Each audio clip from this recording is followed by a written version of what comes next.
Setiap awal Januari, saya pasti sedih kalau ingat peristiwa ini. Peristiwa yang mengakhiri peradaban Andalusia setelah 8 abad lamanya. Kok bisa? Sini, Gensa bongkar. Hari ini, 2 Januari 533 tahun yang lalu, langit Spanyol menjadi saksi hari baru di tengah negeri itu tanpa kumandang azan. Pagi itu berbeda.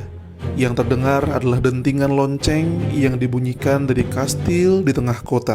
Ya, hari itu adalah hari jatuhnya Granada, benteng terakhir kaum muslimin di Andalusia yang sekaligus mengakhiri 781 tahun karir peradaban Islam di bumi semenanjung Iberia itu. Emirat Islam Granada adalah negara Islam terakhir di Spanyol, bertahan selama ratusan tahun lamanya hingga akhirnya usai pada 2 Januari 1492.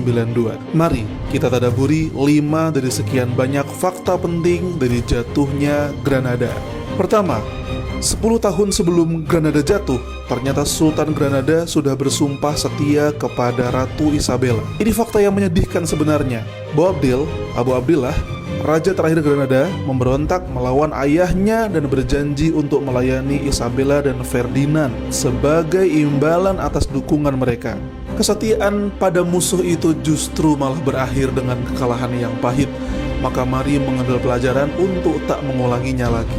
Dan tahukah kamu, oleh orang-orang Spanyol, Abu Abdillah dijuluki sebagai El Chico atau si kecil dan El Zogoibi atau si malang. Fakta kedua, saat Granada jatuh, ada Christopher Columbus di sana. Columbus yang terkenal sebagai penemu benua Amerika, padahal bukan, menonton dari antara sorak-sorai massa yang melihat langsung detik-detik Sultan Boabdil menyerahkan kunci Istana Alhambra kepada Isabella dan Ferdinand. Dia menulis, "Saya melihat panji kerajaan yang mulia ditempatkan dengan kekuatan senjata di Menara Alhambra, dan saya melihat Raja Moor keluar dari gerbang kota dan mencium tangan yang mulia dan tangan tuanku yang mulia pangeran." Fakta ketiga, jatuhnya Granada jadi motivasi untuk menaklukkan dunia baru.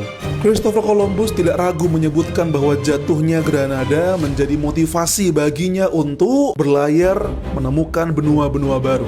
Banyak penjelajah kemudian berangkat dari Spanyol, salah satunya Columbus, dan mereka meyakini bahwa mereka harus menyentuh ufuk-ufuk dunia yang mereka anggap harus menerima kebenaran yang mereka bawa. Dan tak lama kemudian menghancurkan suku Aztec, suku Maya, dan suku Inca, peradaban yang membentang dari Meksiko hingga ujung Amerika Selatan.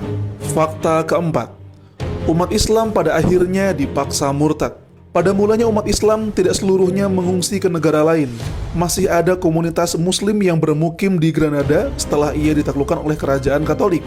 Namun kemudian Kardinal Francisco Jimenez de Cisneros atas perintah Ratu Isabella I melakukan pemaksaan pemurtadan kepada umat Islam pada tahun 1499.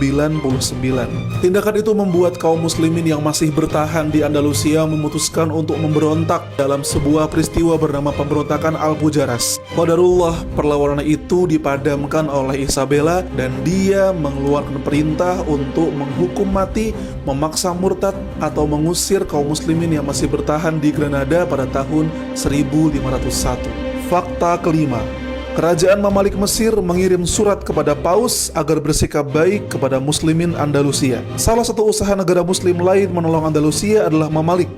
Ketika mereka mengirim duta besarnya untuk menghadap ke Paus dan tokoh Katolik Eropa, mengatakan bahwa kaum muslimin di Mesir menjaga hidup umat Kristiani dan tak pernah mendolimi. Maka, mengapa kerajaan Kastil malah menyakiti kaum muslimin? Namun qadarullah, setelah usaha yang dilakukan oleh Mamalik dan juga Utsmani, Allah kemudian menakdirkan peradaban Andalusia berakhir pada 2 Januari tahun 1492. Pesan dari kisah Andalusia ini sebenarnya sederhana namun sangat dalam buat kita. Apa itu? Kita berharap, berdoa, dan berjuang agar semoga Palestina tidak berakhir seperti akhirnya Andalusia.